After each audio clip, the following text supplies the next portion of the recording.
अब यहाँ से मार्केट चालू होता है कुछ इस तरीके से।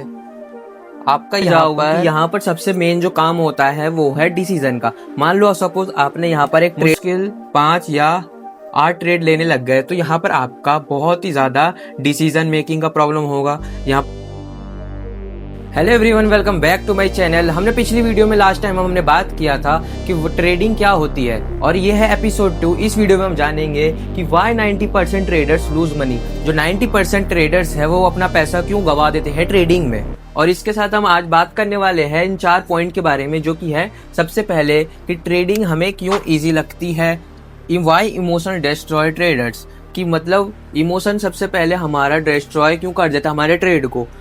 और थर्ड पॉइंट है कि बिगिनर मिस्टेक, जो बिगिनर लोग जो है मिस्टेक करते हैं। और फोर्थ है हमारा प्रोफेशनल थिंकिंग, जो प्रोफेशनल लोग जो प्रोफेशनल ट्रेडर होते हैं उनकी थिंकिंग क्या रहती है। तो सबसे पहले हम बात करते हैं कि ट्रेडिंग इजी क्यों लगती है। तो यहाँ पर सबसे पहले हम बात करते हैं कि ट्रेडिंग इजी क्यों लगती है। तो इसमें सबसे पहले हमको अगर देखना होता है हमारा सबसे पहले चार्ट देखने के बाद हम क्या सोचते हैं। अगर हमने चार्ट यहाँ पर चालू किया तो यहाँ पे जैसे देख सकते हो, यहाँ पे स्क्रीन में आपको दिखाऊंगा कि यहाँ पर अगर चार्ट लगा हुआ है तो चार्ट लगने के बाद हमको क्या दिखता है कि यहाँ पर हमने चार्ट पर जब हम क्लिक करते हैं, यहाँ पर मार्केट जाता रहता है, यहाँ पर आकर रुक जाता है। हमको इस टाइम क्या करना होता है, हमको पीछे का एनालाइज करके हमको डाटा देखने के बाद हम ये सोचते हैं कि अब हम करेंगे तो बाय करेंगे या फिर हम सेल करेंगे। अब इन दोनों में से क्या करना है वो हमको पीछे का डाटा देखकर हम ये एनालाइज करते हैं। फिर हम इसको, जैसे मैंने पिछली वीडियो में बताया था कि हम प्रेडिक्ट करते हैं वो एनालिसिस के बेसिस पे। अब इसके बाद हमको बाय करना है या सेल करना है। अगर हमने बाय किया और अगर उसमें हमारा प्रॉफिट हुआ तो वेल डन, और अगर हमारा उसमें माइनस हुआ तो वहां पर भी वेल डन, क्योंकि यहाँ पर आप सेल से भी सीखते हो और बाय से भी सीखते हो। अगर आपको यहाँ पर आपका मनी लूज होता है तो अभी आपको सीखने को मिलेगा कि आपने वो गलती क्यों की, और अगर आपने बाय करके अगर आपने प्रॉफिट किया तो वहां पर भी आपको समझ में आएगा कि मैंने ऐसा क्या किया था जिस वजह से मुझको प्रॉफिट हुआ। तो दोनों केसेस में सेम इक्वली आपको दोनों केसेस में समझना पड़ेगा कि आपने यहाँ पर क्या किया था, किस वजह से आपको प्रॉफिट हुआ था। तो मोस्ट ऑफ द टाइम लोगों को यही लगता है कि हमने सिर्फ चार्ट देखकर, बस हमने ऐसे इतना हमारा चार्ट देखा और चार्ट देखने के बाद हमने यहाँ पर बाय कर दिया और हमारा यहाँ पर प्रॉफिट हो गया। इसलिए लोगों को लगता है कि ट्रेडिंग जो है हमें बहुत ही ज़्यादा इजी लगती है। अब सबसे पहले अगर आप ये देखोगे कि अगर आपने यहाँ पर चार्ट अपना ऑन किया था, चार्ट ऑन करने के बाद आपने अपना ट्रेड लिया, आपने किसी से पूछा नहीं। आपने सबसे पहले अपना प्रॉफिट देखने से पहले आपने चार्ट देखा, उसको एनालाइज किया, उसके बेसिस पे आपने यहाँ पर ट्रेड किया, आपने बाय पे क्लिक किया या सेल पे क्लिक किया। फिर वहां पर जाकर अगर आपका प्रॉफिट होता है तो प्रॉफिट का सारा प्रॉफिट आपका होता है। फिर इस चीज में आप लोगों ने किसी से नहीं पूछा, ना आपने किसी से पहले जाना कि मैं इसको बाय करूं सेल करूं। आपने अपने एनालिसिस के बेसिस पर आपने बाय किया, आपको यहाँ पर प्रॉफिट हुआ। तो बस यही काम होता है चार्ट देखने का, और यही काम होता है मेन ट्रेडर्स का, जो कि है चार्ट को देखकर बाय या सेल करते हैं एक छोटे मोमेंटम के लिए, जिनसे उनको प्रॉफिट मिलता है। इसलिए लोगों को लगता है कि ट्रेडिंग ज्यादा इजी होती है। लेकिन अगर बात की जाए कि हमको इस प्रॉफिट निकालने में कितना टाइम लगा, मैक्स टू मैक्स इस प्रॉफिट को निकालने में हमारा, अगर ये चार्ट 5 मिनट का है तो 5 मिनट के चार्ट को हम मुश्किल से कितने टाइम देखेंगे। हमने यहाँ पर 5 मिनट का ट्रेड लिया है तो 5 मिनट के ट्रेड में कम से कम हम यहाँ पर 1 घंटे तक देखेंगे मैक्स टू मैक्स, नहीं तो हम 30 मिनट्स तक देखेंगे। बस हम 30 मिनट्स तक यहाँ पर देखेंगे, या तो हम 1 घंटे के लिए या तो हम 30 मिनट्स के लिए देखेंगे हमारा 5 मिनट का चार्ट। अगर वहां पर कुछ मोमेंटम आता है तो हमारा प्रॉफिट होता है, नहीं तो हमारा वहां पर लूज हो जाता है। लेकिन सबसे पहले आप ये देखो कि अगर आप किसी भी अभी के इस टाइम अगर आप किसी स्कूल में जाते हो, स्कूल जाने के बाद आपको वहां पर आपका फीस देना पड़ता है। उसके बाद आपको वहां पर एजुकेशन मिलती है। एजुकेशन मिलने के बाद आपको बहुत सारे अपॉर्चुनिटीज होते हैं, जो कि किसी भी आपको UPSE होता है, इन सबको क्रैक करने के बाद उसके बाद उनको लगता है कि अब वो उस चीज़ में हो सक्सेसफुल हो चुके हैं। लेकिन ऐसा होता नहीं है। यहाँ पर UPSC का अगर देते हो, देने के बाद आपको यहाँ पर देना पड़ता है इंटरव्यू। यहाँ पर आपको इंटरव्यू देने के बाद फिर आपका यहाँ पर कुछ होता है, आपकी यहाँ पर जॉब लगती है। अब जॉब लगने के बाद देन आपको यहाँ पर कुछ मनी मिलता है। अब मनी मिलने के बाद आप वो काम कर पाते हो जो आपका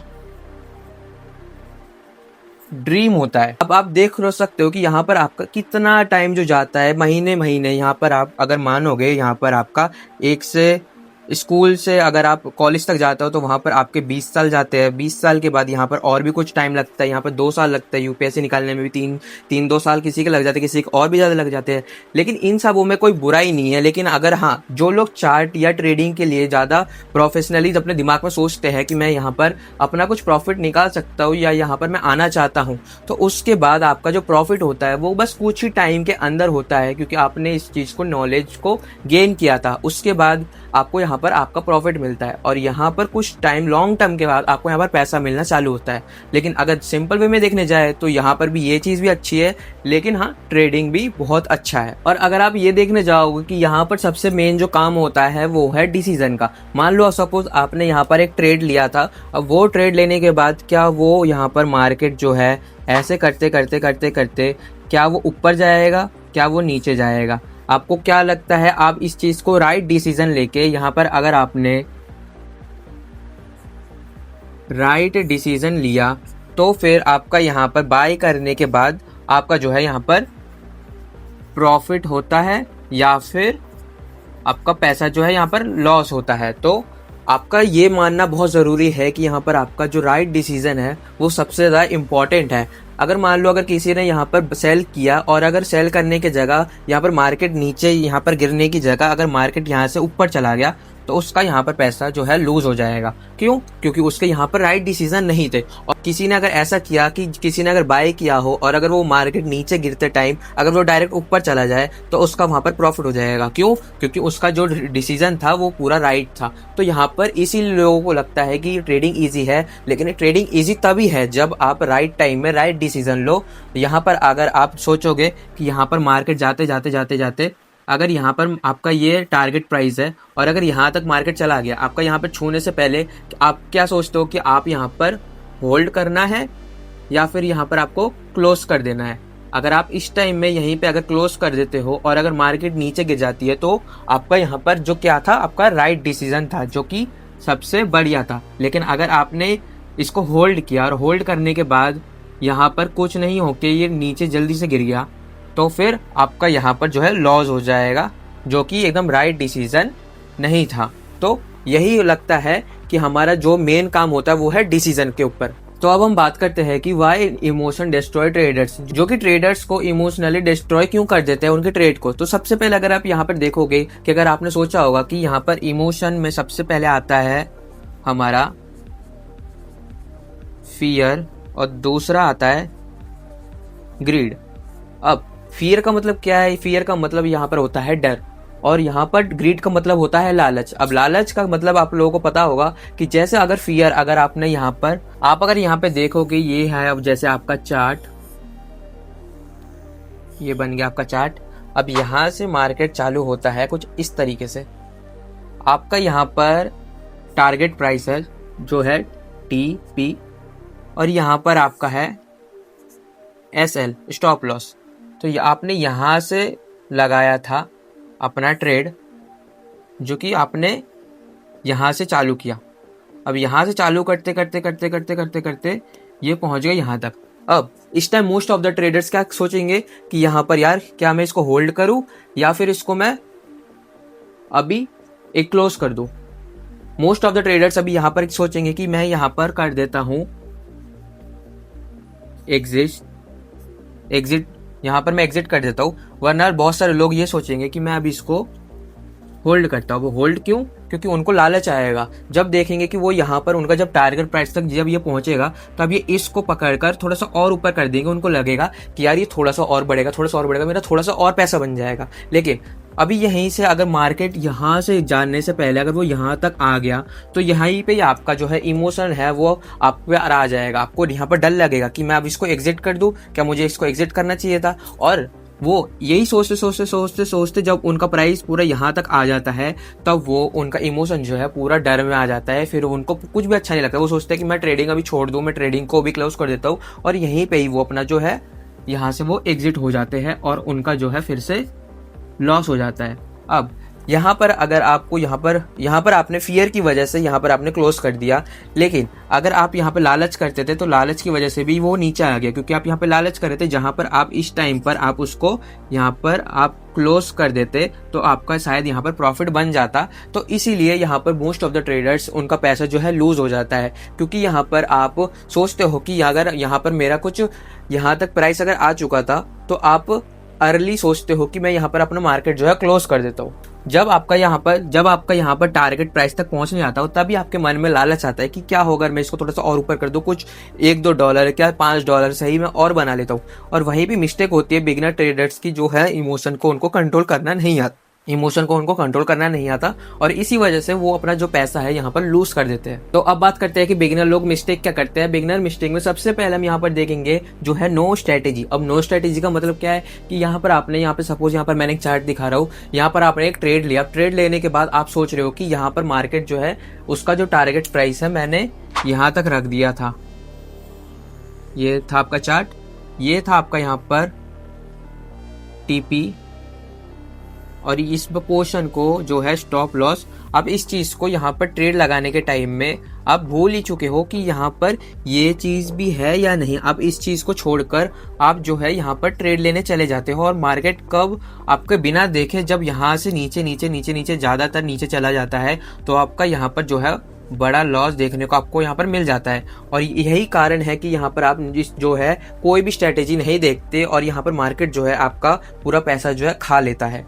अब दूसरा पॉइंट क्या है कि आपने यहाँ पर मिस्टेक क्या कर दिया, आपने यहाँ पर स्टॉप लॉस नहीं लगाया। कि बहुत सारे लोग जो है अपना स्टॉप लॉस नहीं लगाते। अगर आपने यहाँ पर अपना स्टॉप लॉस लगा दिया होता तो यहाँ पर मार्केट इतना गिरता नहीं। आपके पास अगर मान लो यहाँ पर 100 पॉइंट है, 100 पॉइंट्स में से यहाँ पर आपने 50 पॉइंट अपने 50% जो पैसा लगाया था यहाँ पर आपका जो है यहाँ पर कट चुका है, तो आपके पास 50% पैसा अभी भी बचेगा। लेकिन आपने स्टॉप लॉस बिना लगाए आपने यहाँ पर ट्रेड को अपने ऑर्डर प्लेस कर दिया, तो इसकी वजह से यहाँ पर आपको देखने को क्या मिला कि आपका जो है 100% जो आपका पैसा था वो पूरा का पूरा यहाँ से चला गया है। तो सबसे पहले आपको ये ध्यान याद रखना है कि आपको एक स्ट्रेटेजी बनाना है और दूसरा आपको हर एक ट्रेड में स्टॉप लॉस तो लेके रखना ही है, क्योंकि ट्रेडिंग में मेन पॉइंट यही है कि आपका ट्रेड बनने से पहले, आपका प्रॉफिट होने से पहले आपका जो पैसा जो है वो बचा रहना चाहिए, क्योंकि आप नेक्स्ट ट्रेड भी शायद कर सको उस चीज को लेके।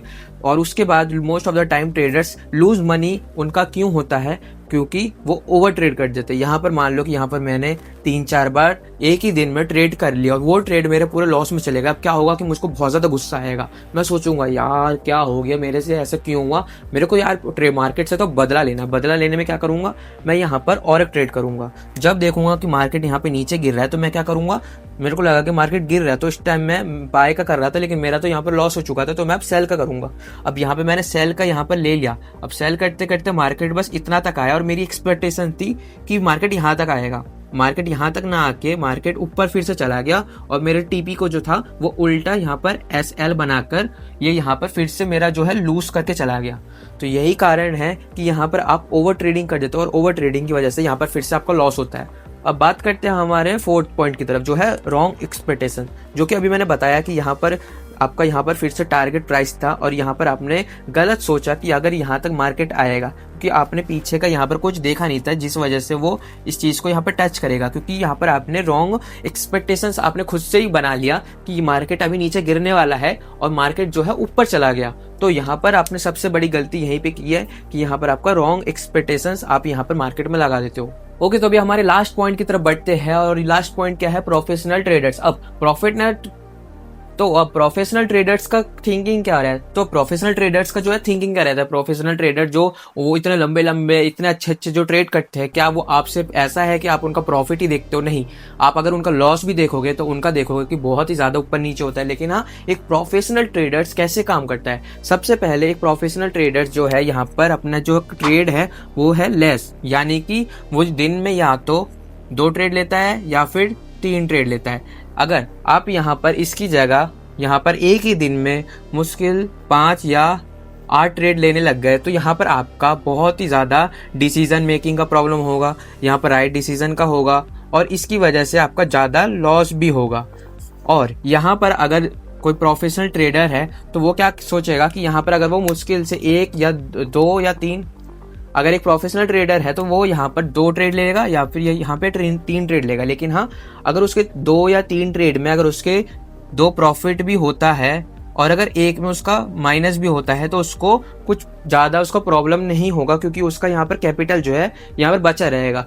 और दूसरा क्या है यहाँ पर रिस्क कैपिटल, यानी कि जो मैंने अभी आपको बोला कि यहाँ पर उसका जो कैपिटल है कि आपको कितना लगता है कि आप जो ट्रेड लेके आप जब ट्रेड लेने के लिए जाते हो तो आपका अकाउंट जो आपका अकाउंट बैलेंस है वो आपको बोलता है कि आप जो है ये पैसा जो आप गंवाने के लिए रेडी हो, क्या आप 500 रुपये, क्या आप 1000 रुपये, क्या आप 2000 रुपये इन पैसों को माइनस करना देना चाहते हो, जो कि आपके रिस्क कैपिटल की तरफ बढ़ता है। अगर आपने यहाँ पे 5-8 यहाँ पर ट्रेड आपने लॉस किया है, यानी कि आपने अपने 5000 10,000 यहाँ पर पैसे लॉस कर दिया है, तो उसके बाद आपको ये नहीं लगना चाहिए कि यहाँ पर मेरा यहाँ पर लॉस हो चुका है, क्योंकि यहाँ पर अगर आपने ऐसा सोच लिया तो यहाँ पर आप अपना सारा पैसा जो है गवा दोगे। लेकिन अगर वहीं पे आप इतना ज़्यादा ट्रेड ना लेकर, अगर मैं आपको बोलूँ कि अगर आप 2 या मैक्स टू मैक्स 3 ट्रेड ले सकते हो दिन में, और उसके बाद आप यहाँ पर जो होगा मार्केट पे छोड़ दो, फिर उसके बाद आपका प्रॉफिट होता है, प्रॉफिट होगा, माइनस होगा, लॉस हो जाएगा। फिर उसके बाद एक प्रोफेशनल ट्रेडर्स यही सोचता है कि वो दिन में 5-8 ना ट्रेड लेके 2 या मैक्स टू मैक्स 3 ट्रेड लेता है, जो कि अच्छे लेता है, क्योंकि उनमें उसके ज़्यादा डिसीजन नहीं लेने पड़ते, उसको ज़्यादा सोचना नहीं पड़ता। फिर उसके बाद सबसे मेन एक पॉइंट प्रोफेशनल ट्रेडर्स का ये है कि उनका जो है सबसे ज़्यादा यहाँ पर पेशेंस पे ध्यान रहता है, कि एक प्रोफेशनल ट्रेडर जो कि है पेशेंस पे काम करता है बहुत ही ज़्यादा। ये ट्रेड को देखने के लिए एक अगर आप चार्ट देखते हो तो चार्ट देखने के लिए आपको घंटों या बहुत ही ज़्यादा आपको देखना पड़ेगा, उसको एनालाइज करना पड़ता है पेशेंस के साथ। यहाँ पर आपको ट्रेड देख के फिर यहाँ पर आप ऑर्डर लगाते हो, फिर उसके बाद आपको रिजल्ट देखने को मिलता है। और एक नॉर्मल ट्रेडर यहाँ पर क्या करेगा कि वो कहीं पे भी एक अंधाधुन यहाँ पर एक ट्रेड लगा देगा। अगर यहाँ पे मार्केट ऐसे बढ़ रहा है तो उसको लगेगा कि मैं यहाँ पर ट्रेड लगा देता हूँ, अभी तो मार्केट बढ़ रहा है तो मेरा यहाँ पर बाय कर देता हूँ यहाँ, ताकि मेरा यहाँ पर प्रॉफिट हो जाए जल्दी से। तो यहाँ पर वो उसका एक प्रॉफिट लगा देता है, लेकिन जिसका कोई मतलब नहीं होता, क्योंकि वो सिर्फ देखता है कि मार्केट अभी ऊपर जाता है, फिर मार्केट ऊपर जाने के बाद वो कब नीचे आ जाएगा वो उसको भी नहीं पता। और यहाँ पर एक प्रोफेशनल ट्रेडर कैसे सोचता है, वो सबसे पहले अपना सेटअप ढूंढता है कि यहाँ पर अगर मार्केट यहाँ से अगर यहाँ तक आएगा तब जाकर ही मैं अपना जो है यहाँ पर ऑर्डर प्लेस करूंगा। तो उससे पहले वो पहले के जो चार्ट होते हैं, पीछे का जो ग्राफ होता है, उसको एनालाइज करता है, फिर जाकर वो अपना डिसीजन को यहाँ पर लगाता है। और लास्ट स्टेप होता है कि डिसिप्लिन। एक प्रोफेशनल ट्रेडर जो है यहाँ पर जो है कि डिसिप्लिन में काम करता है। अगर उसने सोचा है कि मार्केट यहाँ तक आके मार्केट ऊपर जाएगा, वो तभी स्टॉप लॉस तब भी लगाएगा, यहाँ पर वो तब भी टारगेट प्राइस लगाएगा, और अपना टारगेट प्लेस को यहाँ पर टारगेट प्राइस को यहाँ पर टारगेट प्राइस होगा। अगर उसका मार्केट यहाँ से जाते जाते यहाँ तक चला गया तो वो कभी नहीं सोचेगा कि मैं इसको थोड़ा सा और बढ़ा दूं। और अगर यहाँ पे बढ़ा भी दिया उसने और मार्केट अगर इतना सा भी नीचे आ गया तो वो यहीं पे ही अपना जो मार्केट है क्लोज कर देगा, क्योंकि उसके अंदर एक डिसिप्लिन है कि अगर मैंने यहाँ पर सोचा है तो यहीं पे मैं अपना मार्केट जो है क्लोज कर दूंगा। तो इन पॉइंट को अगर आप एक प्रोफेशनल ट्रेडर में ढूंढते हो तो एक प्रोफेशनल ट्रेडर में जो कि है क्या, मैं आपको फिर से बता देता हूँ। सबसे पहले वो हो कि जो अपना कम ट्रेड लेगा दिन में, उसका जो कैपिटल है वो कम लगाएगा, ताकि उसका जो यहाँ पर रिस्क कम रहे, यहाँ पर पैसे उसके ज़्यादा कम हो लेकिन उसको कोई ज़्यादा फर्क ना रहे। और यहाँ पर तीसरा है जो कि पेशेंस, वो है बहुत ही पेशेंस के साथ काम करता है, अपना सेटअप ढूंढता है और डिसिप्लिन के साथ अपना जो है प्रोफेशनल ट्रेडर अपना जो है ट्रेड करता है, और इसी के साथ उसका जो है ज़्यादातर यहाँ पर प्रॉफिट होता है। तो आई होप आपको ये पता चलेगा कि वाई 90% ट्रेडर्स लूज मनी। जो 90% जो बिगिनर ट्रेडर्स होते हैं वो अपना पैसा क्यों कर देते हैं, और एक प्रोफेशनल ट्रेडर जो है किन किन बातों का ध्यान रख के एक डिसिप्लिन के साथ वो काम करता है। तो आई होप आज की अगर आपको वीडियो अच्छी लगी हो, अगर इस वीडियो को अगर आपको अच्छी लगी हो तो इस वीडियो को लाइक कर देना, नए हो तो चैनल को सब्सक्राइब कर देना। अब मिलते हैं इसके थर्ड पार्ट को लेके। अब थर्ड पार्ट में हम बात करेंगे कि हाउ कैंडल वर्क्स। एक चार्ट में जो कैंडल्स होती है वो वर्क कैसे करती है। तो आई होप अगर आपको वीडियो अच्छी लगी वीडियो को लाइक कर देना, नए हो तो चैनल को सब्सक्राइब कर देना। मिलते हैं अब इसके थर्ड पार्ट में, तब तक के लिए जय हिंद, वंदे मातरम।